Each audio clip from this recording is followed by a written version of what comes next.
edition of the Team Daddy Weekly Recap. I am your host, Shapiro the Hero, aka Daddy Dreidels.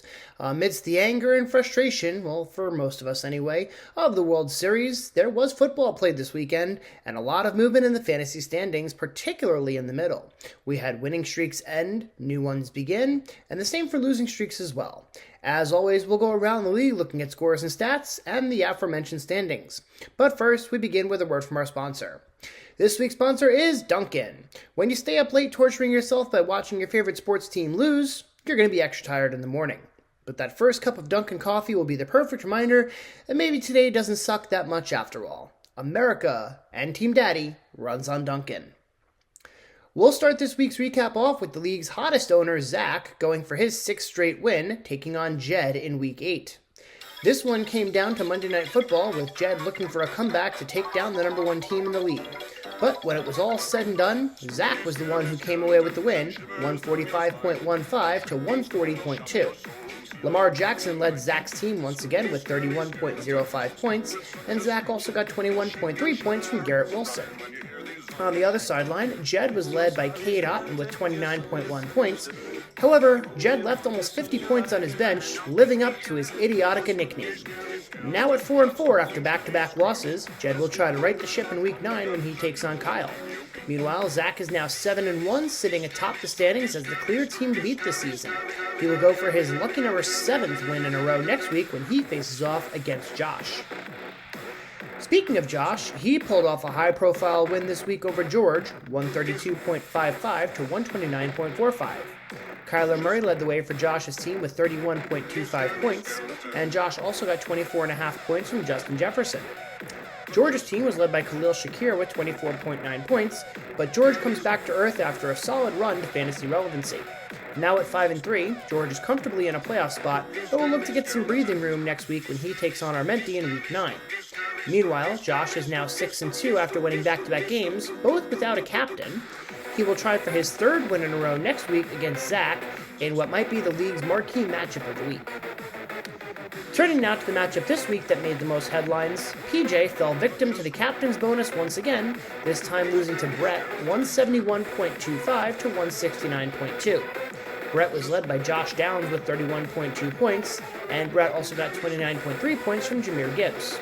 But it was Captain Alvin Kamara who secured Brett's 3rd win in a row with 27.3 points. So unfortunately, we have to hear once again about how great his fantasy team is, but I digress.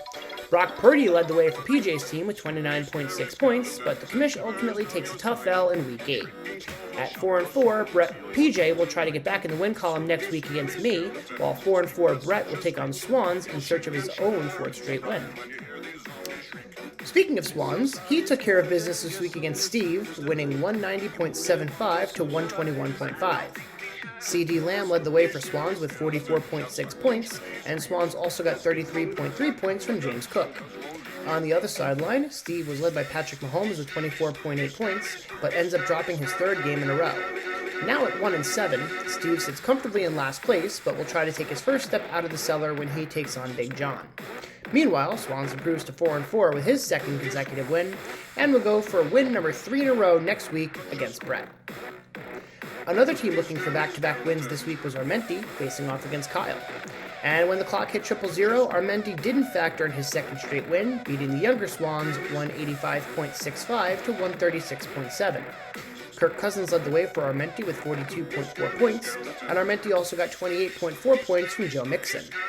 On the other sideline, Kyle was led by Captain Sam Darnold with 36.9 points, but was unable to generate much scoring elsewhere on his team, as only Chris Olave scored over 15 points outside of Darnold. Now at 2-6, Kyle is only 2 games out of a playoff spot, but is just 1 game ahead of Steve for last place. Kyle will try to right the ship in Week 9 after back-to-back losses, facing off against Jed. Meanwhile, Armenti is now 5-3, and will try for his 3rd win in a row next week when he takes on George. Saving the best for last, not to brag, our final matchup of the week pitted myself against Big John in a matchup that has historically been in my favor. And this week was no different as I earned my 3rd win of the season, 212.75 to 126.8. Jalen Hurts led not only my team in scoring with 65.25 points, but was the league's highest scoring player in Week 8. I also got 29.8 points from George Kittle, helping my team score the most overall points on the week as well. As for Big John, he was led by Josh Jacobs with 30.5 points, but caught a tough break as Captain Rico Dowdle was a late scratch on Sunday night, leaving Big John with a 0 in his RB2 spot and no time to make a sub. With his third straight loss, Big John falls to 3-5 and drops out of a playoff spot for the time being. He will try to get back into contention next week when he takes on Steve. Meanwhile, I am now also 3-5 with this win, and will go for a second consecutive victory next week against PJ. Here are the Team Daddy standings after Week 8. Zach still sits atop the standings at 7-1, followed by Josh at 6-2. Next up we have George and Armenti, both at 5-3. Behind them are Swans, PJ, Brett, and Jed, all at 4-4 and currently in the playoffs. Next up we have myself and Big John, both currently one game out of a playoff spot at 3-5. After that is Kyle at 2-6, with Steve in the basement at 1-7. A reminder that next week the window will open for trading draft picks, so start preparing those offers. And as always, remember to get your captain picks to Swans and or Brett by 8 p.m. Eastern Time on Thursday night, unless your name is Josh and you just don't feel like it. Thank you as always for watching. This has been your Team Daddy Weekly Recap. I am your host, Shapiro the Hero, and I will see you next time. L'chaim, motherfuckers!